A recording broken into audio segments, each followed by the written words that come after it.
दोस्तों, बुढ़ापे में कौन संतान अपनी माता पिता को अकेला छोड़कर चला जाता है।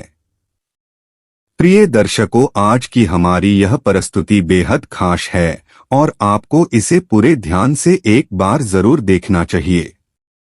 मित्रों, बूढ़े गिद्ध ने बताया कि बुढ़ापे में औलाद साथ क्यों छोड़ जाती है।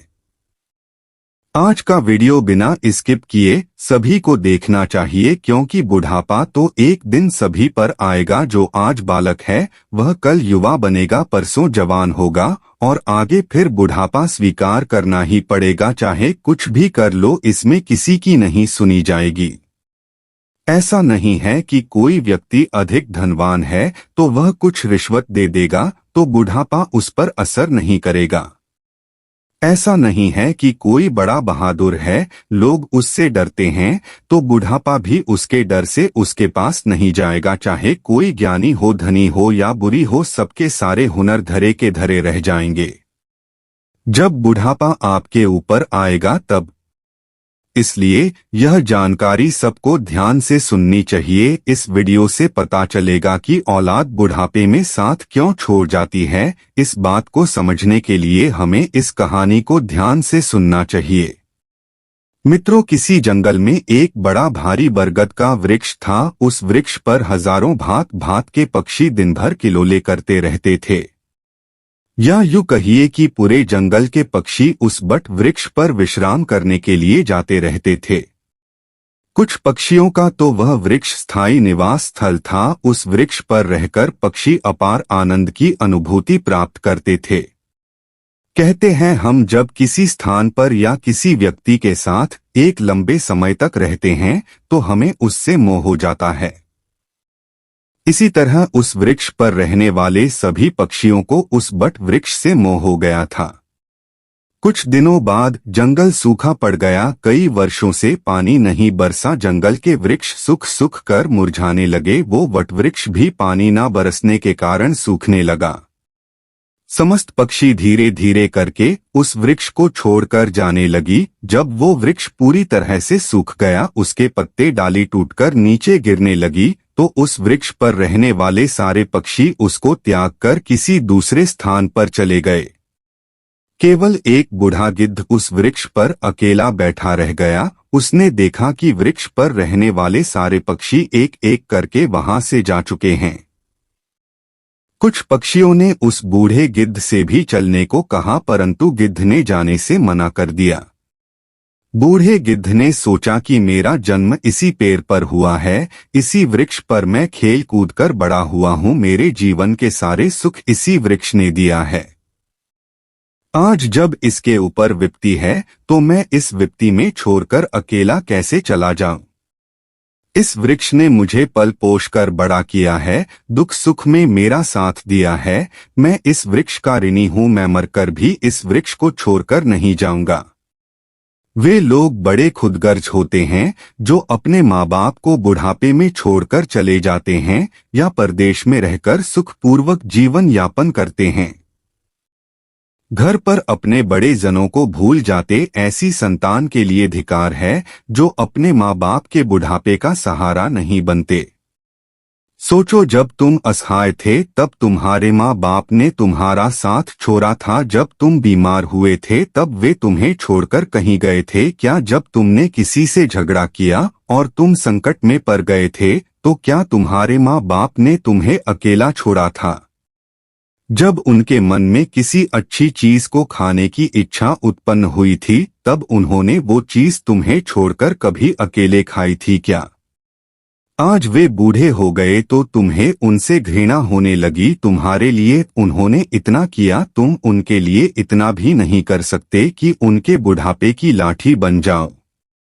प्रिय दर्शकों, बूढ़े गिद्ध ने मरते दम तक वृक्ष का साथ न छोड़ने की कसम खाई। कुछ दिन और बीते तो वह वृक्ष बिल्कुल जर्जर हो गया, लेकिन गिद्ध फिर भी उसे छोड़कर नहीं गया।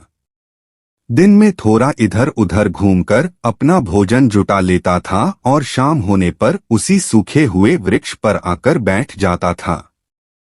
इसी तरह से कई रोज बीत गए। जो पक्षी उसे छोड़कर दूसरे स्थान पर चले गए थे, उन्होंने सोचा कि गिद्ध काका अभी भी उसी सुखी वृक्ष पर बैठे रहते हैं, क्यों न हम सब मिलकर उनके पास चलेंगे और उन्हें समझा बुझाकर अपने पास बुला लाएं।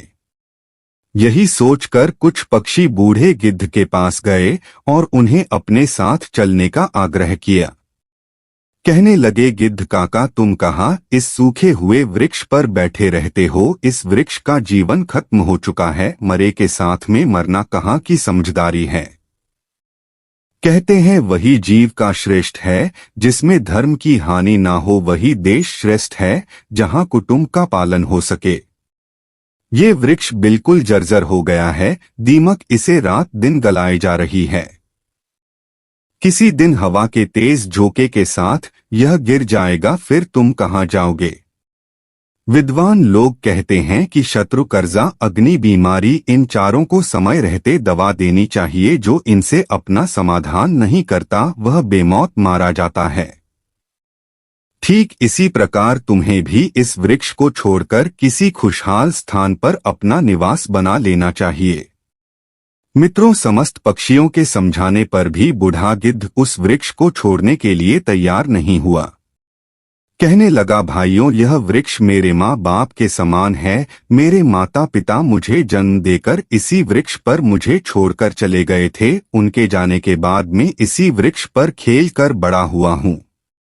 जीवन के सारे सुख मैंने इसी वृक्ष पर पाए हैं। बचपन से लेकर बुढ़ापे तक का सफर मैंने इसी वृक्ष पर तय किया है। अब इस मुश्किल घड़ी में मैं इसका साथ छोड़कर कैसे चला जाऊं, ये मेरी सबसे बड़ी खुदगर्जी होगी। कहते हैं भक्त, सेवक और सनानागत जो यह कहता हो कि मैं आपका ही हूँ, इन लोगों को संकट पड़ने पर भी नहीं छोड़ना चाहिए। जो इन्हें संकट में छोड़कर जाता है उन्हें बहुत बड़ा पाप लगता है। उन संतानों को कभी मनुष्य की योनि में जन्म नहीं मिलता। गिद्ध ने कहा, मैं अपनी मृत्यु तक इसी वृक्ष पर रहूंगा, आप लोग जाइए यहाँ से। गिद्ध की बात सुनकर सारे पक्षी निराश हो जाते हैं। वे लौटकर वापस चले जाते हैं। कुछ तो कहने लगे, भैया, इस बूढ़े के साथ साथ इसकी बुद्धि भी सठिया गई है, इसलिए उसे हमारा समझाना अच्छा नहीं लगता। अगले दिन कुछ पक्षी उसे फिर समझाने के लिए आए, लेकिन गिद्ध ने जाने से फिर मना कर दिया। इस बार सारे पक्षी लौटकर अपने घर नहीं गए। वे सीधे इंद्र के पास पहुंचे और उन्हें सारी बात बताई कि हे भगवान, हम जिस वन में रहते हैं वहां कई बरसों से पानी नहीं बरसा है। पूरा जंगल पानी से सुन है, पेड़ पौधे सब सूख चुके हैं। जंगल के सभी जीव जंतु जंगल छोड़कर दूसरे स्थान पर चले गए हैं। पर दुख की बात यह है कि जिस बरगद पर हम लोग रहते थे उसी बरगद पे एक बूढ़ा गिद्ध भी रहता है। हम लोग तो चले आए, पर वो गिद्ध उस बरगद को छोड़कर कहीं नहीं जाना चाहता है। वृक्ष सूखकर जर्जर हो चुका है, वो कभी भी गिर सकता है। हम लोग उन्हें समझाने गए थे, पर वो फिर भी उस वृक्ष को छोड़ने के लिए तैयार नहीं हुए। वो कह रहे थे कि मरते दम तक मैं इस वृक्ष का साथ नहीं छोड़ूंगा। इसीलिए हे भगवान, आप स्वयं चलकर उन्हें समझा दीजिए, शायद वह आपका कहना मान जाए। मित्रों, पक्षियों के निवेदन को इंद्र ने स्वीकार कर लिया और इंद्रदेव पक्षियों के साथ उस वन में जाकर उस बूढ़े को समझाने लगते हैं। हे गिद्धराज, मैं देवराज इंद्र तुम्हें समझाने आया हूँ।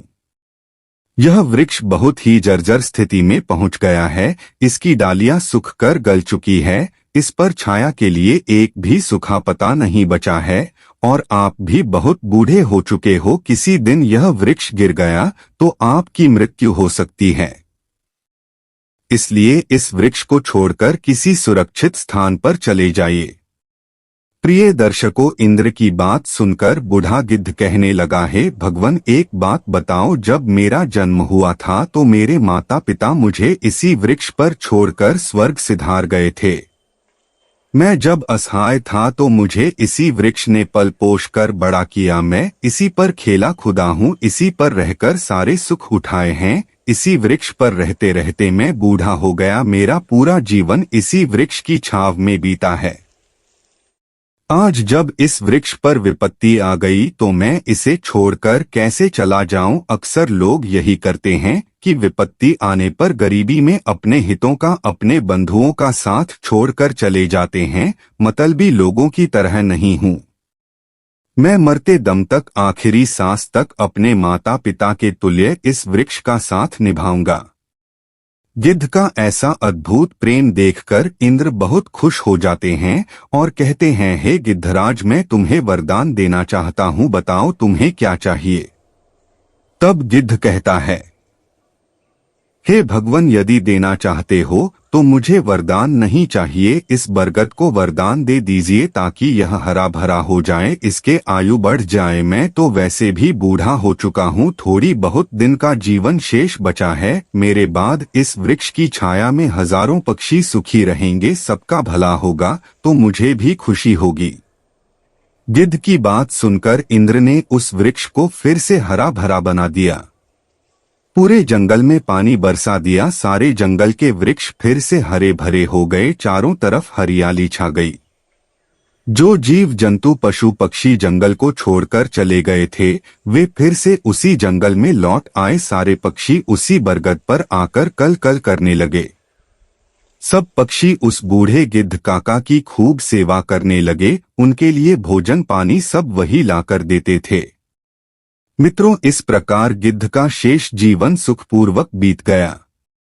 हमें भी इस कहानी से सीख लेनी चाहिए कि अपनों का बुरे वक्त में कभी साथ नहीं छोड़ना चाहिए, खास करके जिसने आपको जन्म दिया है, उस माँ का और पालन पोषण करने वाले उस पिता का। वे आपके जीवनदाता है।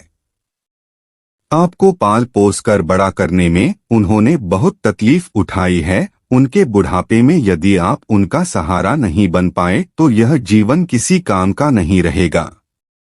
दोस्तों, ये वीडियो यदि पसंद आया हो तो वीडियो को लाइक करना और चैनल को सब्सक्राइब करना तथा अपने मित्रों को शेयर जरूर करना। वीडियो को अंत तक देखने के लिए आप सभी का बहुत बहुत धन्यवाद। जय श्री कृष्ण।